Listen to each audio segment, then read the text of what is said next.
La casa deshabitada. Aguascalientes. La noche del 25 de marzo del año 2015 acudimos, por invitación de la familia González, a una casa ubicada en la calle Lagos de Moreno, en la colonia Soledad en Aguascalientes. Esta construcción en obra negra es famosa por los fenómenos sobrenaturales que ahí se registraban. La construcción está completamente bardeada y protegida por barandales y portones de gran altura. La superficie de su terreno es de 50 metros por lado. La casa está completamente techada, pero sin enjarre en las paredes y sin pisos de cemento. Lo que más llamó mi atención al llegar a ese lugar fue que varias casas cercanas estaban vacías e incluso algunas tenían letreros de "se vende". Intrigado, entrevisté a algunos de los vecinos que aún vivían en las proximidades de la propiedad. Los relatos de varios de ellos coincidieron. Apenas caía la noche, los sonidos comenzaban. Gritos, lamentos, gemidos, una especie de letanía en un idioma extraño que nadie lograba reconocer. Y quizá lo peor del caso, la figura de un monje que recorría esa casa en obra negra y varias de las casas cercanas, justo a las que estaban vacías.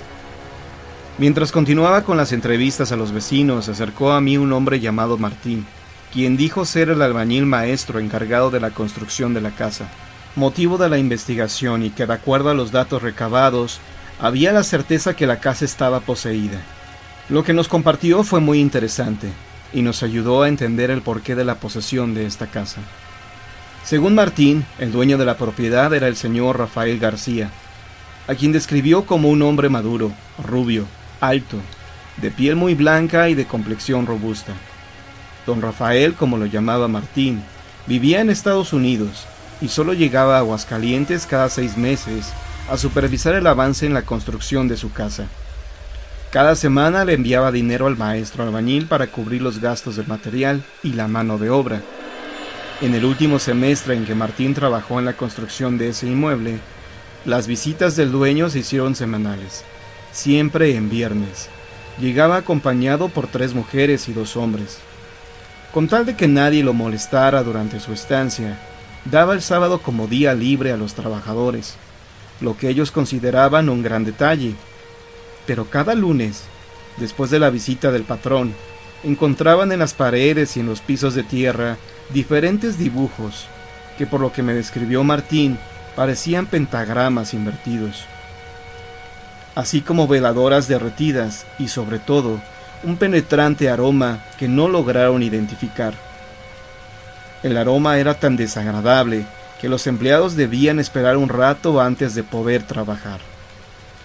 En su última visita a la propiedad, don Rafael le hizo una pregunta a Martín que lo desconcertó.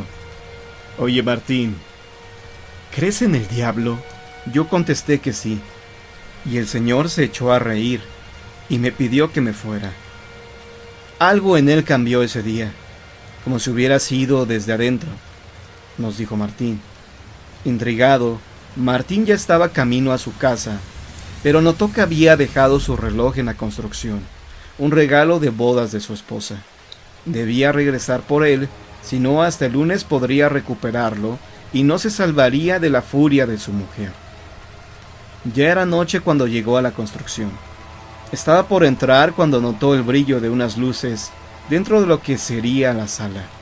Se detuvo y con sigilo espió desde lejos y vio a 6 personas con túnicas y capuchas moviéndose en círculo tomados de la mano.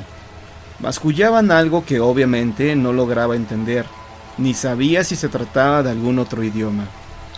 El albañil se dejó dominar por el miedo y decidió marcharse sin su reloj. Martín y los demás albañiles regresaron el lunes al trabajo y encontraron lo mismo.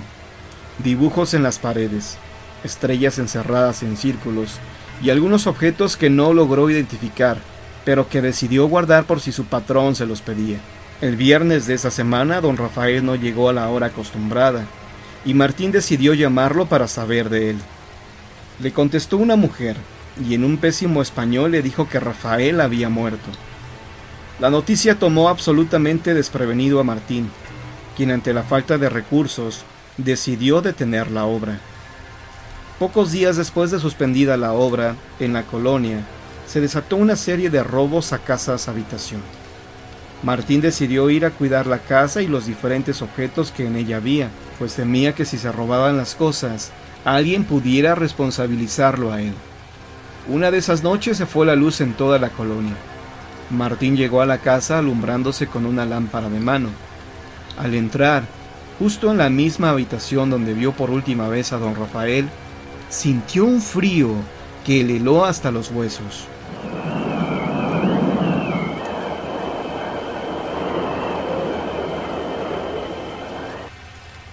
Por un momento fue incapaz de moverse. Inexplicablemente la lámpara se apagó, y así, en completa oscuridad, vio una silueta alta con unos ojos incandescentes que lo miraban. El estado de parálisis causado por la impresión le duró apenas unos segundos, que para él fueron horas. En cuanto las piernas le respondieron, salió corriendo tan rápido como pudo. El albañil jamás volvió a entrar a la casa. A veces, por necesidad, pasaba cerca de ella y el recuerdo lo aterraba. Pronto, el rumor de que en esa casa abandonada se aparecía el diablo se extendió por toda la ciudad. Muchos curiosos se internaban en ella para tener contacto con lo paranormal, pero su estancia nunca duraba mucho después de la medianoche. Hubo incluso quienes terminaron en el hospital por una crisis de nervios. Después de recabadas todas estas referencias, comenzamos la investigación. Entramos a la casa y revisamos detalladamente cada habitación, empezando por la planta baja. No encontramos nada, solo algunos gatos que se habían refugiado en los rincones de la construcción. Cuando subimos al segundo piso a revisar una de las habitaciones, todos, con absoluta nitidez, escuchamos fuertes pisadas que sonaban en el tercer piso y que bajaban por las escaleras hacia nosotros.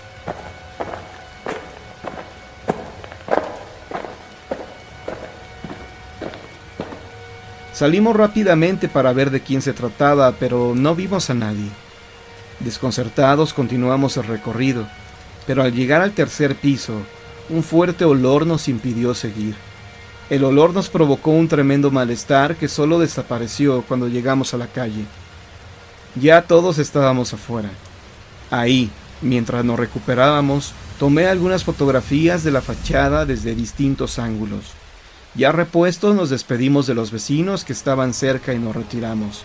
Días después, al revisar el material, descubrí con gran sorpresa y cierto terror que en una de las fotos, con un primer cuadro de una ventana del segundo piso, aparecía una especie de monje.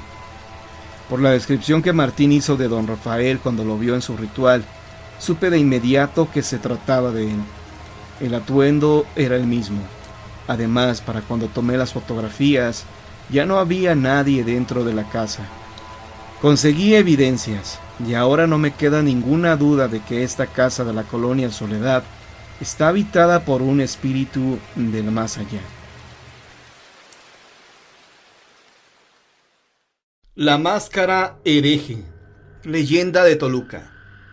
Se dice que en el cerro de Metepec guarda algunos secretos y es el escenario de algunos sucesos extraños. Es bien sabido que en este lugar existe una cueva escondida que alberga infinitas riquezas, entre ellas monedas de oro, joyas y diamantes preciosos, además de reliquias extravagantes.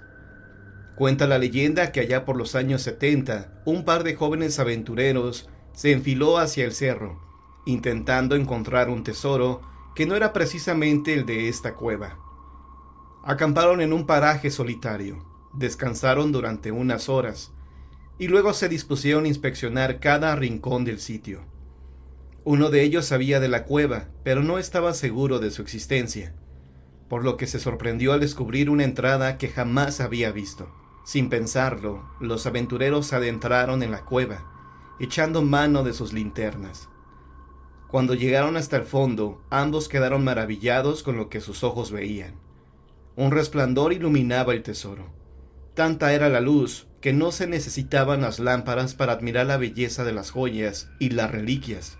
El joven, que tenía conocimiento sobre la cueva, se rehusó a tomar algo de lo que ahí había, pero incitó a su compañero a tomar lo que quisiera. El muchacho tomó una máscara que le agradó, porque era de un material extraño que brillaba mucho, aún en la oscuridad. Muy alegres y satisfechos regresaron al pueblo. El aventurero que tomó la máscara decidió colgarla en la pared para adornar su casa, y luego de varias semanas nada raro le había sucedido. Pero todo comenzó cuando un domingo se levantó con ánimos de ir a misa. Al salir de su casa se colocó el sombrero y se dirigió a la iglesia. Cuando se disponía a entrar al templo, sintió que alguien lo jalaba, que una fuerza extraña le impedía ingresar al recinto. Con asombro descubrió que bajo el brazo tenía aquella máscara que había sustraído de la cueva. Un tanto confundido, abandonó sus deseos de oír misa y se regresó a casa para colocar la máscara en su lugar y encontrar alguna respuesta a lo sucedido. Pensó que tal vez, sin darse cuenta, la había descolgado para limpiarla y olvidó ponerla en su lugar. Una vez postrada en la pared, volvió a la iglesia y sorprendentemente pasó lo mismo. Sentía que alguien lo jalaba y eso le impedía entrar a la iglesia. Con temor descubrió nuevamente que tenía la máscara bajo el brazo, y este suceso le aconteció durante varias semanas. Harto de ello, decidió devolver la máscara a la cueva, así que se enfiló al monte y buscó la entrada a la cueva. Le tomó un par de horas encontrarla, pero finalmente la halló.